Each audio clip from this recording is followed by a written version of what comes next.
Until a few years ago, Juarez, Mexico, was a thriving border town. When the North American Free Trade Agreement took effect in the early 1990s, huge multinational corporations built factories all over town.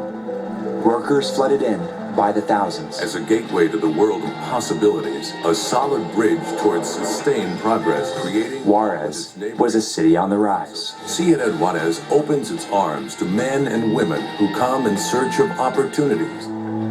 But after the economic downturn in the U.S. in 2001, more than 100,000 people in Juarez lost their jobs.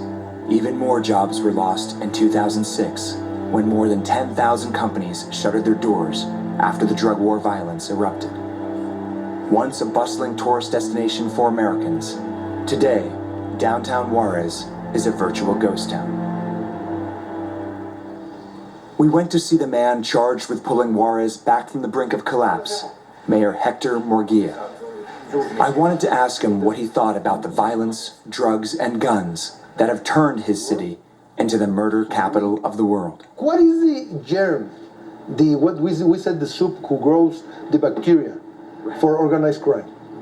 Poverty, misery, lack of opportunities. Why in United States you don't have more insecurity? Why? Because young men, children, has equal opportunity. Everybody has over there food, health, education, clothes, housing. To see where the drug cartels are finding so many young men willing to fight and die for them, we headed deep into the teeming colonias around Juarez, where young men find themselves with virtually no opportunities for work at all, and a temptation to join the criminal gangs rising up all around them. What is it about growing up here that makes joining the cartel so attractive to young kids here? No work, no park, things for the kids to get interested in something. Ruth Rodriguez is a former gang member who lives in Colonia Panfilo-Natera, one of the poorest and roughest neighborhoods in Juarez, home to the Azteca street gang, foot soldiers for the Juarez drug cartel. Wow. And that's somebody's home right there? Yes. A lot of the kids live and they grow up in houses like this. Yes, sir. I can say 75%. So how long have you lived here?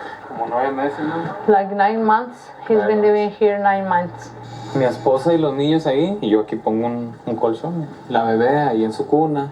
The place is about 100 square feet. Sleeps a family of 4.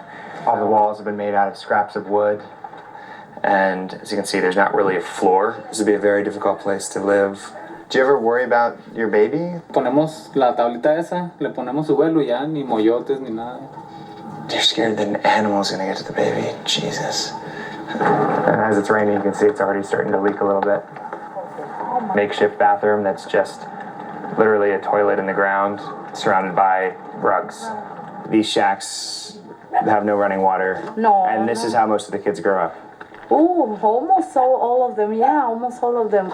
¿Cómo estás? Bien. Good to see you. We met Ruth's son Juan hanging out with his friends on the streets of the colonia. None of them go to school or have a job. When the cartel offer money to do jobs for them, is that tempting? Pues digo que sí, pues es dinero, pues You're that desperate for money? por la necesidad. Away from his mother, Juan and his friends showed off the guns they have to protect themselves from rival gangs. Is it difficult to get a gun? Es muy difícil conseguir una pistola. No. Where do you guys see yourselves in 5 years from now? En 5 años yo me veo en un grupo ya más grande, así como en la familia o así en algo grande. Is that what you aspire to? You want to be in the big leagues of the cartel? Sí, porque ahorita siendo de un cartel todos tienen dinero fácil, pueden levantar su casa grande. Si me mataran no me importaría. As Juan moves even closer to a life of crime, Ruth worries that her influence on him is waning.